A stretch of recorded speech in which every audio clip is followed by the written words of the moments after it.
Hello guys, welcome to our channel. ఈరోజు అయితే ticket to phenol ఎవరు విన్ అయ్యారు, ఇంకా టాస్క్లు ఏమైతే పెట్టిరో అయితే అన్ని క్లియర్గా అయితే డిస్కస్ చేద్దాం.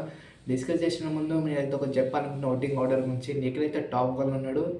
నిఖిల్ తర్వాత గౌతమ్ అని చాలామంది అయితే అనుకుంటారు, కాకపోతే గౌతమ్ పొజిషన్ కూడా చాలా కిందికి అయితే వచ్చింది. నబీల్ గౌతమ్కి కొంచెం ఫైటింగ్ అయితే జరుగుతుంది సెకండ్ పొజిషన్లో.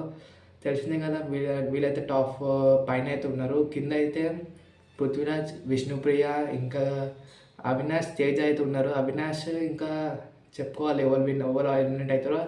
అప్డేట్ అయితే వచ్చేస్తుంది మనకి జల్దీ. ఇన్స్టాగ్రామ్ లింక్ డిస్క్రిప్షన్ ఉంది, జల్దీ ఫాలో అవ్వండి, ఎందుకంటే అప్డేట్స్ చాలా ఫాస్ట్గా ఇస్తాను నేనైతే. టాపిక్లోకి వచ్చేద్దాం. ఈరోజు అయితే టాస్క్లు అయితే తుప్పాస్ టాస్క్లు అనుకోవచ్చు. టికెట్ టు ఫినాల్ టాస్క్లు అంటే ఇవేనా అసలుకి అనిపించింది. అంత టాస్క్లు ఘోరమైన టాస్క్లు పెట్టింది. బిగ్ బాస్కి ఏమనిపించిందంటే అవినాష్, రోహిణి, తేజ వీళ్ళ ముగ్గురిట్లలో ఎవరు గెలిచినా మనకు ఓకే. నిఖిల్కి అన్యాయం చేద్దామని అయితే అనుకోరు. నిఖిల్ ఉన్నప్పుడు ఒక టాస్క్ ఏం పెట్టాలి, తుప్పాస్ టాస్క్ పెట్టిండంట. 2 or 3 రౌండ్స్ ఉన్నాయంట, టాస్క్లు డివైడ్ చేసిరు.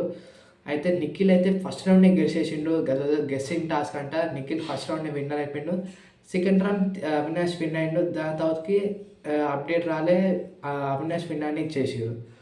ఇంకా క్లియర్ అప్డేట్ అయితే రాలే. క్లియర్ అప్డేట్ రాగానే మీకైతే ఇన్ఫామ్ చేస్తాను. ఇన్స్టాగ్రామ్లో జాయిన్ అయిపోయిన అక్కడైతే ఇంకా ఫాస్ట్గా వచ్చేస్తాయి అప్డేట్స్. నాకు అర్థమైతే ఏంటంటే ఈ బిగ్ బాస్ ఎందుకు ఇంత ఫేవర్గా చేస్తుండో రాయల్స్కి, ఓజీస్కి ఎందుకు ఇంత అన్యాయం చేస్తుండంటే, బ్లాక్ స్టార్ కూడా అందరికి ఓజీస్కి వచ్చేసింది. మీరు క్లియర్గా ఆలోచించండి. వీళ్ళకైతే అన్ఫేర్ అయితే అవుతుంది. నాకు కూడా అదే అనిపిస్తుంది, మీకు కూడా అదే అనిపిస్తే కామెంట్ అయితే చేయండి. ఇంకా మీ వారం ఓలైతే ఎలిమినేట్ అవుతారో అది కూడా కామెంట్ చేయండి.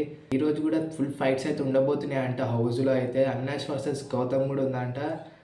తేజ వర్సెస్ గౌతమ్ కూడా ఉందంట. ఎంతవరకు నిజమో అవుదామో తెలియదు, కానీ వీళ్ళకైతే ఫైట్స్ అయితే ఉన్నాయని అప్డేట్ అయితే వచ్చింది.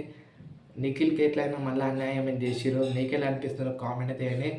వీడియో నచ్చితే ఒక లైక్, ఛానల్కి సబ్స్క్రైబ్. ఇంకిన అప్డేట్స్ కోసం మన ఇన్స్టాగ్రామ్ ఫాలో అయిపోండి, మన ఛానల్ కూడా ఫాలో అయిపోండి.